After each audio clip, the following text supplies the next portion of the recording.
Washington residents Aaron Spencer and Anna Smith are entering a neighborhood bar, but it's not to grab a quick drink. They're meeting the bar's managers about an application to expand their business upstairs. Aaron and Anna are representatives of their local Advisory Neighborhood Commission, or ANC. They both have typical day jobs, but they volunteer as ANC commissioners to represent the interests of their neighbors to the Washington City Council.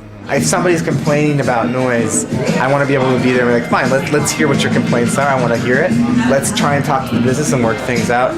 ANC commissioners help oversee the small but important aspects of local government, the ones that define the character of a neighborhood, things like liquor licenses, zoning applications, and on-street parking. Or like, we need a dining room, upstairs. Aaron says the manager was pleased to see some younger faces on his local ANC. That felt kind of good. I think it's good to have a good mixture of younger and older people who come together to collaboratively make decisions about a community. Aaron and Anna, along with Lauren McKenzie, were sworn into their local ANC last January in a large ceremony that included the swearing in of Washington's new mayor and city council members. Board members, council members, a brand new government. Say amen. Aaron knows that many city politicians began their careers as ANC commissioners, but he says in his own case, being a commissioner is just a chance to give back to his community. I look at it more as a give back. I don't see it as a political start. I see it as a civic duty, frankly. Because it's such a hyper-local position, you're really much more on the ground and connected to the people that you're representing. Ebony Rose Thompson, 7802. Nobody from my neighborhood was running, so that's actually why I picked up the ballot and started campaigning. What about Michael Henderson? Lorenzo Morris specializes in urban politics at Howard University in Washington.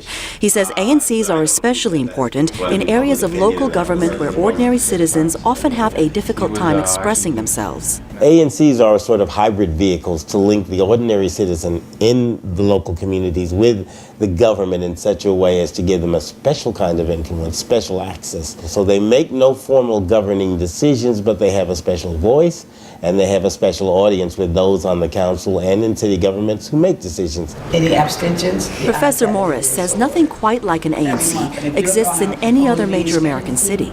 That's because Washington was founded as a special district to act as a seat of the federal government and was never part of any U.S. state. The city is directly overseen by Congress and did not get its own city council or mayor until 1974. In other words, at every point, the citizens of D.C. have a reason to believe that they, as a community, form a community that's deprived of some degree of democratic representation. So when ANCs were established in the 1970s, they helped ensure that the population of Washington, which has no voting representation at the federal level, gets a strong political voice on a neighborhood level. Are those the ones that the police officer responded in? Lauren is getting more familiar with her neighborhood each day. She wants to focus on bringing family-centered businesses into her ANC district, which is much less prosperous than the one represented by Aaron and Anna. I think that we need coffee shops and restaurants. We need restaurants that are sit down, not takeouts. We don't need liquor stores. The three young ANC commissioners will represent their neighborhoods for the next 2 years. Citizen politicians making a difference one street corner at a time. Mona Rabi, VOA News, Washington.